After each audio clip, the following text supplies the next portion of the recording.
இன்றைக்கு தமிழகத்தில் நிர்வாக கோளாறு. இந்த முதலமைச்சருக்கு நிர்வாகமே முழுமையா செய்ய முடியாத ஒரு சூழ்நிலை. இன்றைக்கு பார்த்தீங்கன்னா தமிழகத்தில் அடுத்த மாசம் டிஜிபி ஓய்வு பெறார். இப்ப இருக்கிற டிஜிபி வருகிற 31 ஓய்வு பெறார். அப்படி ஒரு டிஜிபி ஓய்வு பெறுகின்ற சொன்னால் பணி ஓய்வு பெறுகின்ற பொழுது 3 மாதத்திற்கு முன்பாகவே அங்க அதற்கு புதிய டிஜிபி நியமிப்பதற்கு மத்திய அரசுக்கு பட்டியல் அனுப்ப வேண்டும். தகுதியான டிஜிபி வருவதற்கு தகுதியான பட்டியலை மாநில அரசு மத்திய அரசுக்கு அனுப்ப வேண்டும். அப்போ மத்திய அரசு அதுல 3 பேர் தேர்ந்தெடுத்து மாநில அரசுக்கு அனுப்புவாங்க. அதுல ஒருவரை அந்த மாநில அரசு அந்த டிஜிபி நியமிக்கணும். ஆனா இன்னொரு 10 நாள் தான் இருக்குது. இன்னும் இந்த அரசாங்கம் கும்பகர்ணனை போல தூங்கிட்டு இருக்குது.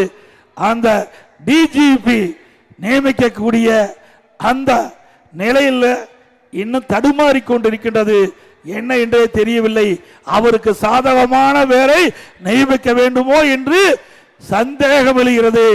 இருந்தாலும் ஏற்கனவே நடைமுறையில் உள்ளவாறு 3 மாதத்துக்கு முன்பாகவே மாநில அரசு டிஜிபியினுடைய அந்த பட்டியலை மத்திய அரசுக்கு அனுப்பி மத்திய அரசு அதை பார்த்து அதிலே ஆய்வு செய்து அதிலே 3 பேர் கொண்ட பட்டியலை மாநில அரசுக்கு அனுப்பி மாநில அரசு அது ஒருவரை டிஜிபி நியமிக்க வேண்டும். ஏனென்று சொன்னால் தமிழகத்தில் டிஜிபி என்பது ஒரு முக்கியமான பொறுப்பு. சட்ட ஒழுங்கை பாதுகாக்கக்கூடிய பொறுப்பில் இருக்கின்ற டிஜிபி இல்லாவிட்டால் ஏற்கனவே சட்ட ஒழுங்கு சந்தி சிரிச்சுட்டு இருக்குது. இதற்கு அதுக்கு தலைமை பொறுப்பு இல்லை என்றால் இதை யார் நிர்வாகம் செய்வது என்பதை எண்ணி பார்க்க வேண்டும். இனியாவது இந்த அரசாங்கம் வேகமாக துரிதமாக செயல்பட்டு இந்த டிஜிபி ஓய்வு பெறுவதற்கு முன்பாக புதிய டிஜிபி நியமனம் செய்வதற்கு உண்டான நடவடிக்கை மேற்கொள்வார் என்று நம்புகிறோம்.